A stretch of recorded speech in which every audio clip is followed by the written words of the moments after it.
Assalamualaikum warahmatullahi wabarakatuh. Perkenalkan, nama saya Rusda Emilia dari Prodi Psikologi Islam Angkatan 2020 Lokal A.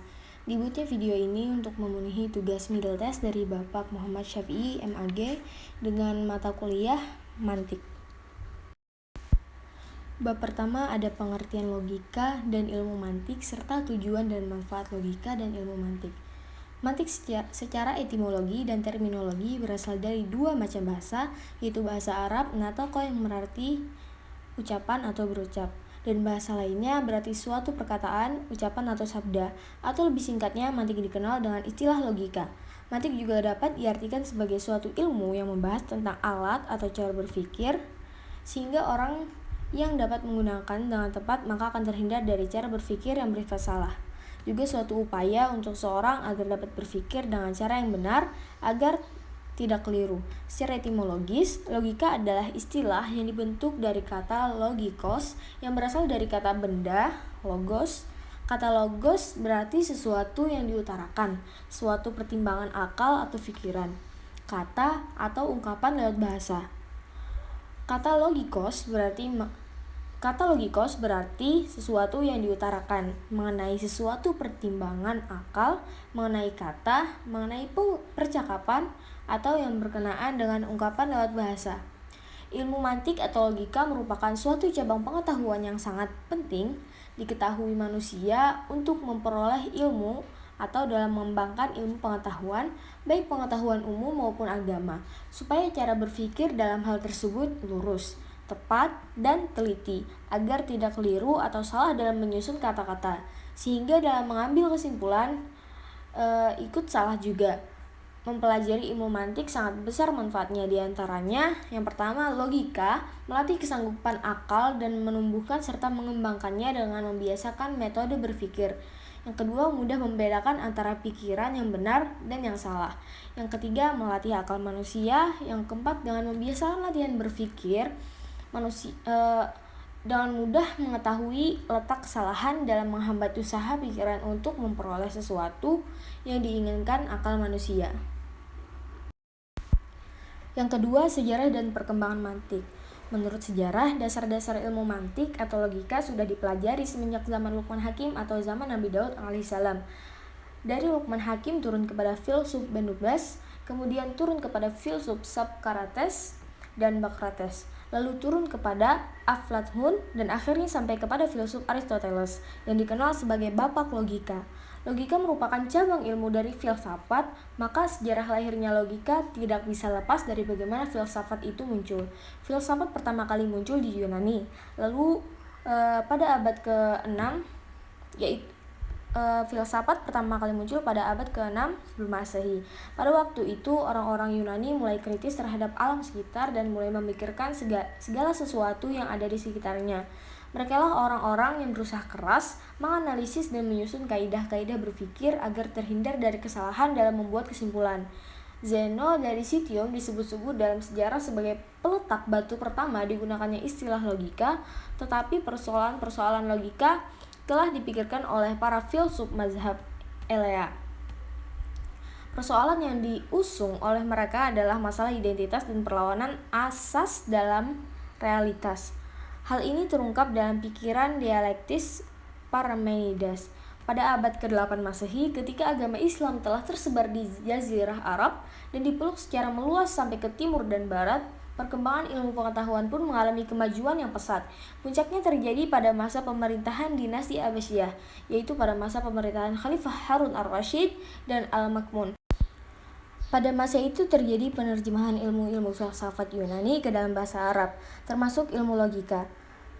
Ilmu ini sangat menarik perhatian kaum muslimin pada saat itu sehingga dipelajari secara meluas. Di antara mereka kemudian menulis buku ilmu mantik dan mengembangkannya.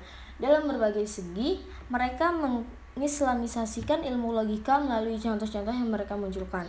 Ilmu mantik tidak saja digunakan untuk mempertajam dan mempercepat daya pikir dalam menarik kesimpulan yang benar, tetapi juga membantu mengokohkan hujjah-hujjah agama dalam persoalan akidah. Selanjutnya, jenis-jenis pengetahuan. Yang pertama ada pengetahuan indrawi. Pengetahuan indrawi adalah sesuatu yang dicapai dan diraih melalui indera-indera lahiriah. Sebagai contoh, kita menyaksikan satu pohon, batu, kursi, dan objek-objek lainnya. Ini yang masuk ke alam pikiran melalui indera penglihatan akan membentuk pengetahuan kita, tanpa diragukan bahwa hubungan kita dengan alam eksternal melalui media indera-indera lahiriah ini akan tetapi pikiran yang kita tidak seperti slice foto di mana gambar-gambar dari apa yang diketahui lewat indera-indera tersimpan di dalamnya. Selanjutnya, pengetahuan imajinatif manusia. Manusia dapat mengetahui hakikat suatu objek atau setidaknya dapat berpikir tentang hakikat tersebut karena manusia dapat menciptakan sebuah konsep. Manusia juga dapat memahami hakikat benda yang diketahui. Sebagai ilustrasi, misalnya melalui panca indera, manusia dapat menangkap benda-benda sesuai dengan individualitas keunikannya. Sebagai salah satu bagian dari realitas, mungkin memahami sebuah meja yang konkret, individual, dan khusus. Selanjutnya, pengetahuan ilusif. Kata ilusi dalam Kamus Besar Bahasa Indonesia diartikan sebagai apa yang tampak nyata. Ilusi itu adalah kesalahan persepsi saat seseorang menerima informasi mengenai fakta-fakta objektif yang ditangkap indera. Selanjutnya, pengetahuan rasional. Pengetahuan rasional merupakan pengetahuan yang diperoleh dari latihan rasio atau akal semata, tidak disertai dengan observasi terhadap peristiwa-peristiwa faktual. Prinsip logika formal dan matematika murni akan paradigma pengetahuan rasional, yang kebenarannya dapat ditunjukkan dengan pemikiran abstrak. Prinsip pengetahuan rasional dapat ditetapkan pada pengalaman indera, tetapi tidak disimpulkan dan pengalaman indera. Selanjutnya, ilmu husuli. Ilmu husuli adalah ilmu yang diperoleh melalui gambaran sesuatu yang diketahui atau hadirnya gambaran sesuatu pada akal.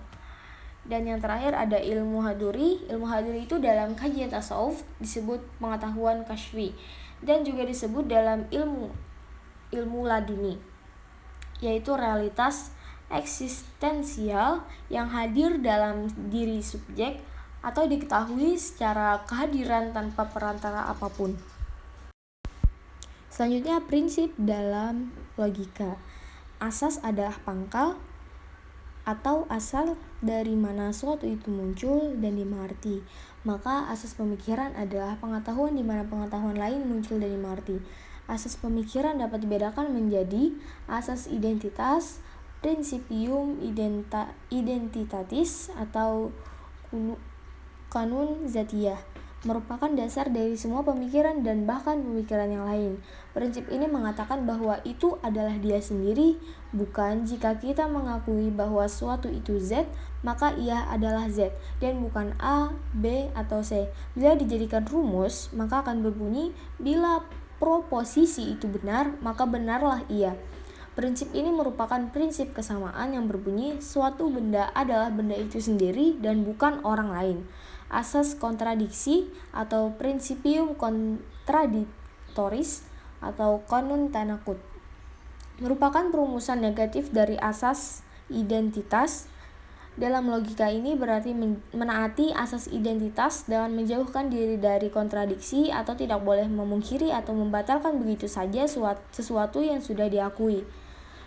Asas penolakan kemungkinan ketika principium exclusi terti atau kanun imtina.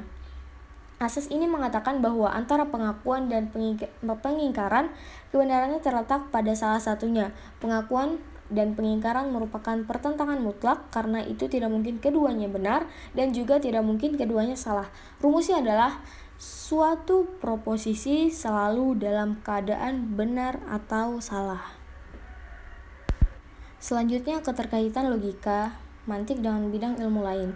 Hubungan ilmu logika dengan ilmu-ilmu lainnya dapat dilihat dari segi objek bahasanya yang universal, yaitu tashawur dan tasdik. Sebab setiap disiplin ilmu berisikan tashawur dan tasdik. Dan demikian dapat dipahami bahwa hubungan ilmu mantik dengan ilmu-ilmu lainnya terletak pada fungsinya sebagai alat dan kaidah pembuatan teori yang menjadi isi setiap disiplin ilmu. Selanjutnya ada macam-macam logika. Logika terbagi menjadi 3 bagian. Yang pertama, logika yang dilihat dari segi kualitasnya, diantaranya ada logika naturalis dan logika artificialis. Logika naturalis merupakan logika yang berdasarkan kemampuan akal pikiran setiap orang dari sejak lahir. Kemampuan ini berbeda sesuai porsi masing-masing yang manusia punya. Sedangkan Artificialis merupakan logika secara ilmiah yang membantu mengerahkan logika naturalis dengan prinsip berpikir terarah.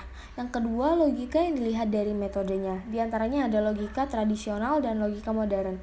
Logika tradisional adalah logika yang bersifat deduktif, yakni berpikir dari keputusan yang bersifat umum untuk mendapatkan kesimpulan yang khusus atau silogimus. Sedangkan logika modern adalah logika yang bersifat induksi, yakni berpikir dari peristiwa yang bersifat khusus untuk mendapatkan kesimpulan yang umum. Dan yang terakhir ada logika yang dilihat dari jenisnya, diantaranya ada logika formal dan logika material.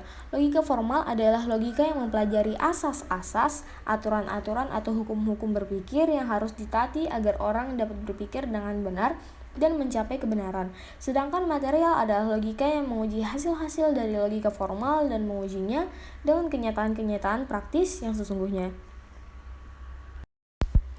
Mungkin itu saja yang dapat saya jelaskan. Salah hilaf kata mohon maaf. Sekian, terima kasih. Wassalamualaikum warahmatullahi wabarakatuh.